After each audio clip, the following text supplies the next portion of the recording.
अस्सलाम वालेकुम जी। ਜ਼ਿਮੀਂਦਾਰ ਭਰਾਓ ਕੀ ਹਾਲ ਹੈ? ਠੀਕ ਹੋ?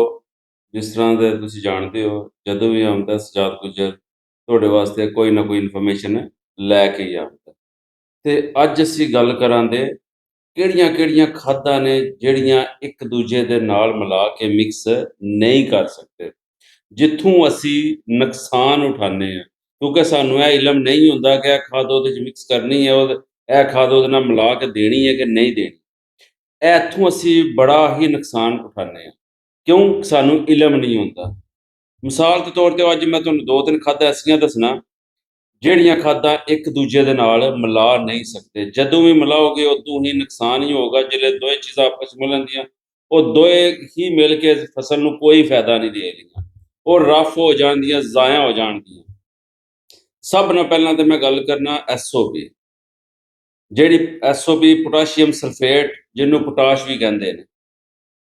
ਪੋਟਾਸ਼ ਕਦੇ ਵੀ ਮੈਗਨੀਸ਼ੀਅਮ ਸਲਫੇਟ ਤੇ ਕੈਲਸ਼ੀਅਮ ਨਾਲ ਕਦੇ ਨਹੀਂ ਮਿਲਾਣੀ ਹੈ, ਇਹ ਯਾਦ ਰੱਖਿਓ। ਦੂਸਰੀ ਖਾਦ ਹੈ ਜ਼ਿੰਕ, ਜ਼ਿੰਕ 33%। ਇਹ ਕਦੇ ਵੀ ਤੁਸੀਂ ਫਾਸਫੋਰਸ ਖਾਦਾਂ ਨਾਲ ਕਦੇ ਵੀ ਨਹੀਂ ਮਿਲਾਣੀ ਹੈ, ਯਾਦ ਰੱਖਿਓ।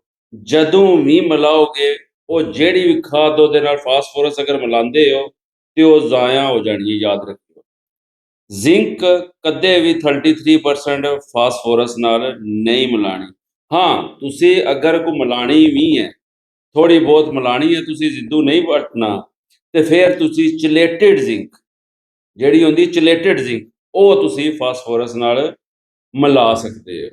ਯਾਦ ਰੱਖਣਾ ਹੈ, ਜ਼ਿੰਕ 33% ਹੈ ਜਿਹੜੀ, ਉਹ ਫਾਸਫੋਰਸ ਨਾਲ ਨਹੀਂ ਮਿਲਾਣੀ। ਤੀਸਰਾ, ਫੈਰਸ ਸਲਫੇਟ। ਫੈਰਸ ਸਲਫੇਟ ਵੀ ਫਾਸਫੋਰਸ ਨਾਲ ਕਦੇ ਵੀ ਨਹੀਂ ਮਿਲਾਣਾ। ਯਾਦ ਰੱਖਿਓ, ਜਿਹੜਾ ਫੈਰਸ ਸਲਫੇਟ ਹੈ ਉਹ ਫਾਸਫੋਰਸ ਨਾਲ ਨਹੀਂ ਮਿਲਾਣਾ, ਬਿਲਕੁਲ ਉਹਦਾ ਕੋਈ ਫਾਇਦਾ ਨਹੀਂ ਹੋਣਾ। ਬਕਾਇਆ ਆ ਗਈ ਚੌਥੀ, ਇੱਕ ਯੂਰੀਆ ਫਾਸਫੇਟ। ਯੂਰੀਆ ਫਾਸਫੇਟ ਤੁਸੀਂ ਪੋਟਾਸ਼ ਨਾਲ ਮਿਲਾ ਸਕਦੇ ਹੋ, ਲੇਕਿਨ ਉਹ ਵੀ ਕੈਲਸ਼ੀਅਮ ਨਾਲ, ਮਤਲਬ ਕੈਨਗਵਾਰਾ ਨਾਲ ਨਹੀਂ ਮਿਲਾ ਸਕਦੇ।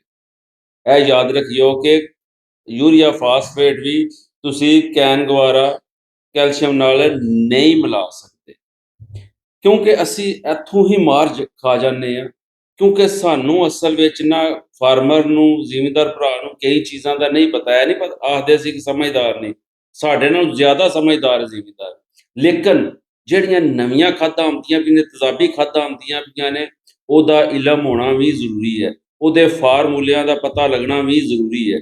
ਅਗਰ ਜਿੰਨਾ ਚਿਰ ਸਾਨੂੰ ਫਾਰਮੂਲਿਆਂ ਦਾ ਪਤਾ ਨਹੀਂ ਲੱਗ ਲਿਆ ਕਿ ਉਹਦੀ ਪਰਸੈਂਟੇਜ ਕਿੰਨੀ ਹੁੰਦੀ ਹੈ, ਦੂਸਰੀ ਉਹਨੂੰ ਕਿਹਦੇ ਨਾਲ ਅਸੀਂ ਮਿਲਾ ਕੇ ਪਾ ਸਕਦੇ ਹਾਂ, ਕਿਉਂਕਿ ਇਹ ਵੀ ਪਿੰਡਾਂ ਵਿੱਚ ਖਾਦਾਂ ਲੋਕੀ ਮਿਕਸ ਕਰਕੇ ਮਿਲਾਈ ਜਾਂਦੇ ਨੇ।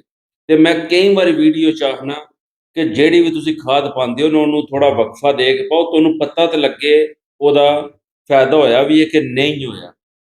ਅਕਸਰ ਇਹ ਵੀ ਬਿਮਾਰੀ ਹੈ ਸਾਡੀ ਕਿ ਅਸੀਂ ਚੀਜ਼ਾਂ ਮਿਕਸ ਕਰਕੇ ਪਾ ਸਕਦੇ, ਉਹ ਫਾਇਦਾ ਹੀ ਨਹੀਂ ਦਿੰਦੀਆਂ।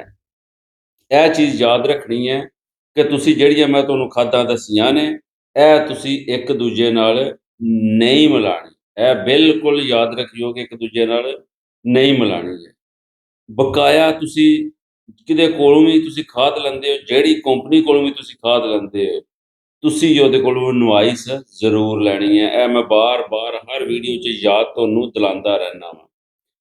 ਉਸ ਤੋਂ ਬਾਅਦ ਤੁਸੀਂ ਅਗਰ ਫਿਰ ਵੀ, ਹੁਣ ਤਾਂ ਮੈਂ ਤੁਹਾਨੂੰ ਦੱਸ ਛੜਿਆ ਹੈ, ਅਗਰ ਫਿਰ ਵੀ ਤੁਹਾਨੂੰ ਨਾ ਪਤਾ ਲੱਗੇ, sujatgujjar.com, sujatgujjar.com ਦੇ ਨਾਂ 'ਤੇ ਵੈਬਸਾਈਟ ਵੀ ਬਣੀ ਹੈ। YouTube 'ਤੇ ਵੀ ਹੈ ਵਾਂ, TikTok 'ਤੇ ਵੀ ਹੈ ਵਾਂ, Facebook 'ਤੇ ਵੀ ਹੈ ਵਾਂ, Instagram 'ਤੇ ਵੀ ਹੈ ਵਾਂ। ਤੁਸੀਂ ਜਿਹੜੀ ਜਗ੍ਹਾ 'ਤੇ ਵੀ, ਇੰਨੇ ਪਲੇਟਫਾਰਮ ਹੈ, ਜਿਹੜੀ ਜਗ੍ਹਾ 'ਤੇ ਜਾ ਕੇ ਤੁਸੀਂ ਵੀਡੀਓ ਦੁਬਾਰਾ ਫੇਰ ਚੈੱਕ ਕਰ ਸਕਦੇ ਹੋ। ਅਗਰ ਇੱਕ ਵਾਰੀ ਵੇਖਦੇ ਹੋ, ਤੁਹਾਨੂੰ ਯਾਦ ਹੁੰਦਾ, 10 ਦਿਨਾਂ ਬਾਅਦ ਫੇਰ ਬੰਦਾ ਭੁੱਲ ਜਾਂਦਾ, ਇਨਸਾਨ ਹੈ, ਭੁੱਲ ਜਾਂਦਾ। ਤੁਸੀਂ ਜਾ ਕੇ ਲਾਜ਼ਮ ਇੱਕ ਵਾਰੀ ਫੇਰ ਉਹਦੇ 'ਤੇ ਵੈਬਸਾਈਟ 'ਤੇ, ਉਸ ਤੋਂ ਬਾਅਦ TikTok 'ਤੇ, YouTube 'ਤੇ, Facebook 'ਤੇ, Instagram 'ਤੇ ਤੁਸੀਂ ਦੁਬਾਰਾ ਵੀਡੀਓ ਹੋਵੇ ਦੀ ਤੁਸੀਂ ਚੈੱਕ ਕਰ ਸਕਦੇ ਹੋ।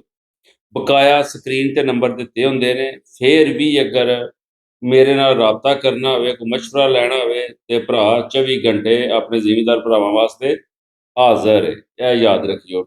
ਤੇ ਸਾਰੇ ਜ਼ਿਮੀਂਦਾਰ ਭਰਾਵਾਂ ਅੱਗੇ ਰਿਕੁਐਸਟ ਹੈ ਕਿ ਤੁਸੀਂ ਇਹ ਚੈਨਲ ਸਬਸਕ੍ਰਾਈਬ ਕਰਿਆ ਕਰੋ, ਫਾਲੋ ਕਰਿਆ ਕਰੋ।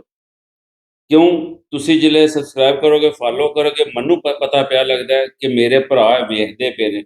ਅਗਰ ਇਹ ਮੈਂ ਜਿਹੜੀ ਚੀਜ਼ ਕਰਨਾ ਪਿਆ ਉਹ ਫਾਇਦਾ ਉਠਾਉਂਦੇ ਪਏ ਨੇ। ਅਗਰ ਸਬਸਕ੍ਰਾਈਬ ਨਹੀਂ ਕਰਦੇ, ਫਾਲੋ ਨਹੀਂ ਕਰਦੇ, ਮੈਨੂੰ ਕਿੰਝ ਪਤਾ ਲੱਗੇਗਾ ਕਿ ਤੁਸੀਂ ਵੇਖਦੇ ਪਏ ਹੋ।